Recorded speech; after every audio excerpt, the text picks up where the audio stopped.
ne demando, ĝi estas malpermesita scii, kion finon de vivo por mi, kion por vi, le dioj donos, o Leukonoe, kaj ne provu babilonajn nombrojn.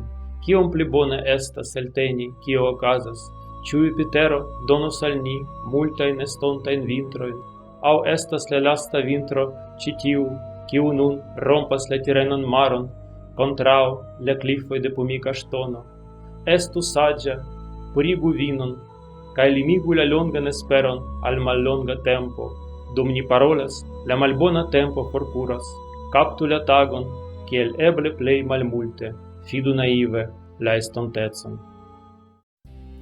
Ĉu ne estas mirinda, ke la vortoj carpe diem, kiuj estis uzataj dum jarcentoj kiel esprimo de gaja optimismo, venas del verso, kiu estas tiel serioza, eĉ tragika.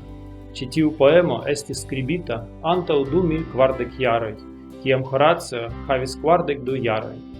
Ĝi ne estis la lasta vintro de sia vivo.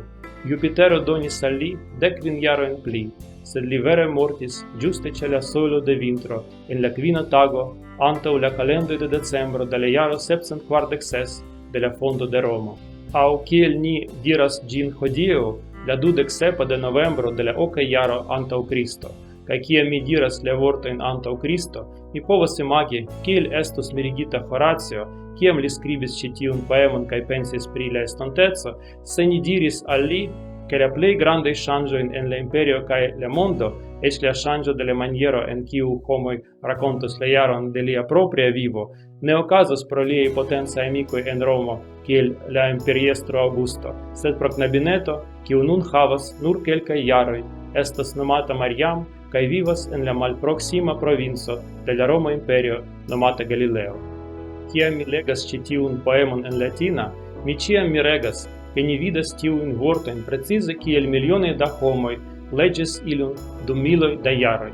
Roma imperiestroj, homoj kiuj skribis la Novan Testamenton, por kiu ĝi jam estis fama malnova poemo, kaj la grandaj verkistoj, kiuj kreis la literaturon, kiuj fariĝis la angulŝtono de la sama lingvoj, al kiuj mi denove tradukis ĉi tiun poemon. Ni ne scias, ĉu la nomo Leukonoe estis la nomo de la reala virino. En la greka lingvo la nomo signifas blanka aŭ pura menso, kie leukos signifas blanka aŭ pura, kiel en la vorto leukocitoj, blankaj ĉeloj, aŭ leukemia, blanka sango, kaj nus signifas menso, kiel en vortoj noosfero, kognitiva aŭ gnostikismo.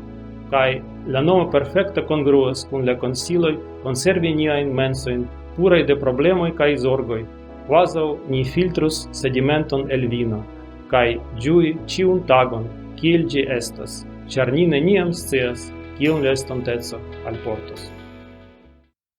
Tu ne quaeseris, scirene fas, quem mihi quem tibi, finem diderint, Leukonoe, nec Babilonios, temptaris numeros, ut melius, quid quiderit pati, seu plures hiemes, seu tribuit, Jupiter ultimam, quenunc oppositis, debilitat, pumicibus mare, turrenum sapias, vina liques, et spatio brevi, spem longam reseces, dum loquimur, fugerit invida, et ascarpe diem, quam minimum credula postero.